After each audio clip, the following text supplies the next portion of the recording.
കുറച്ച് പേര് ചോദിച്ചിട്ടുണ്ടായിരുന്നു നമ്മൾ ടഫായിട്ടുള്ള വേർഡൊക്കെ എങ്ങനെയാണ് പഠിക്കുക. അപ്പം ഞാൻ പറഞ്ഞു പ്രാക്ടീസ് ചെയ്യുകയാണെങ്കിൽ ഭയങ്കര ഈസിയാണെന്ന് പറഞ്ഞു. അപ്പോൾ എങ്ങനെയാണ് പ്രാക്ടീസ് ചെയ്യേണ്ടതെന്നുള്ള ഒരു ഐഡിയ ഇല്ല.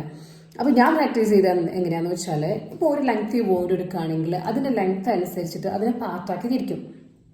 അപ്പം ഫോർ എക്സാമ്പിൾ ഞാൻ ഇപ്പോൾ ഒരു വേർഡ് എടുക്കുകയാണെങ്കിൽ സൂപ്പർകാലിഫ്രാജിലിസ്റ്റിക് എക്സ്പിയോളിഡോഷ്യസ് എന്നുള്ള ഒരു വാക്ക് എടുക്കുകയാണെങ്കിൽ അതിന് 4 പാർട്ടാക്കാം. ഫസ്റ്റ് സൂപ്പർ ആ ഒരു പാർട്ട് അത് നന്നായിട്ട് പ്രാക്ടീസ് ചെയ്യുക. Super. Next is cali. So super cali. അപ്പം അതിനെ കണക്ട് ചെയ്ത് പഠിക്കണം കേട്ടോ. സൂപ്പർ കാവൈ ഫ്രാജിലിസ്റ്റിക്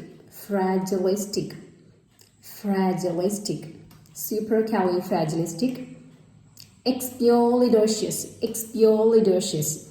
അപ്പോൾ അത് കണക്ട് ചെയ്തിട്ടാണ് പറഞ്ഞാൽ മതി. പിന്നെ ഒരുമിച്ച് നന്നായിട്ട് പ്രാക്ടീസ് ചെയ്തിട്ട് കണക്ട് ചെയ്യാൻ വേണ്ടേ.